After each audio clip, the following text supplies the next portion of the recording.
Jadi sebenarnya kalau melihat solusi, kalau kita mengarah kepada solusi, karena ini kita tinggal 3 bulan lagi, sebenarnya bukan tidak sepakat, tetapi masih ada poin yang perlu disesuaikan. Jadi dari 2 kargo yang ada ini sebenarnya yang tidak masih belum klop itu yang kargo pertama. Yang kargo kedua dari 5 badan usaha ini sebenarnya cuma satu yang tidak berminat untuk bernegosiasi lanjut. Tapi empatnya ini masih terus negosiasi, bahkan sebenarnya sudah sampai mendekati final kemarin itu. Kalau tidak ada masalah sedikit terkait etanol yang disampaikan oleh Pak Wadirut. Nah itu kargo nomor satu. Nomor dua kita belum fix kan propertiesnya apakah sudah sesuai base fuelnya itu dengan badan usaha yang lain. Jadi kalau kita misalnya bilang solusi Bentar Pak Dirjen. ya Tadi apa? Yang tidak disepakati terkait terkait, jadi sebenarnya etanol, kandungan etanol. karena ada kandungan etanol di kargo pertama, Pak. Berarti ini terkait kualitas dong. Ini Iya, ribut lagi pasti publik. Tahu bahwa yang dipaksa beli itu barangnya yang enggak dia. Kayak saya lah kan. betul. Saya pengen nasi Padang. Tapi dikasihnya pecel lele kan. Kira-kira gitu kan. Walaupun saya suka pecel lele kan. Gitulah. Tapi lagi hari ini kan saya harus jualan lagi. Ini rame di publik pasti rame. Dan ini pasti rapat-rapat ini.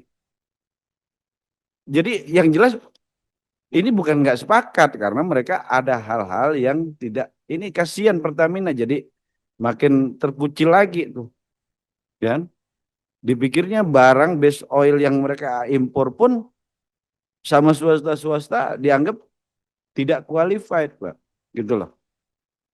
Jadi makanya saya pikir tidak sepakat karena harga, karena apa gitu. Tapi kalau soal produk, waduh, ini kejadian lagi nih pasti. Izin Pak Ketua, jadi sebenarnya garis boldnya itu adalah base fuel. Kalau base fuel itu sesungguhnya disepakati, maka itu tidak ada hal yang jadi hambatan. Jadi memang mungkin di kargo pertama ini definisi base fuelnya itu masih ada sedikit tambahan dari etanol itu aja. Jadi mungkin itu sehingga di kargo kedua ini nanti akan eh, kita lihat semoga ini sudah benar-benar base fuel sehingga yang tadi habis sebenarnya kan sudah ada di pelabuhan. Kalau itu sudah oke tinggal diambil. Sebenarnya seperti itu. Itu sih Pak Ketua. Peningkatan dari tahun ke tahun itu pastinya di atas 10%. Karena inginnya kami pada saat berinvestasi kami pun melihat investasi itu akan kembali sebagai sebuah keuntungan yang kami akan putarkan lagi untuk menjadi investasi berikutnya. Nah, selain itu juga kami sampai tahun 2030 itu kami berniat untuk membuka 250 SPBU total. Ya, namun hal ini harus kami evaluasi ulang nih, gitu. Kalau misalnya melihat kejadian yang sekarang, gitu ya, bagaimana nantinya ke depannya kepastian mengenai supply, implementasi mengenai aturan, Ya mudah-mudahan. Bu, ini tentang apa visibility dari bisnis itu internal Ibu lah. Yang sekarang existing hari ini tahun berjalan ini apa kondisinya? Ini kan yang harus kita selesaikan. Ya. Kalau itu kan rencana ini dengan berbagai argumen betul itu semuanya tuh sangat berpengaruh. Dipersilakan kondisi existing hari ini sampai kapan di SPBU Ibu itu ada BBM dan itu saja. Sehingga kita perlu selesaikan masalah. Saat ini hanya tinggal mungkin sekitar 1-2 SPBU kami saja Pak yang masih menjual BBM gasolid atau bensin. Kenapa Pak?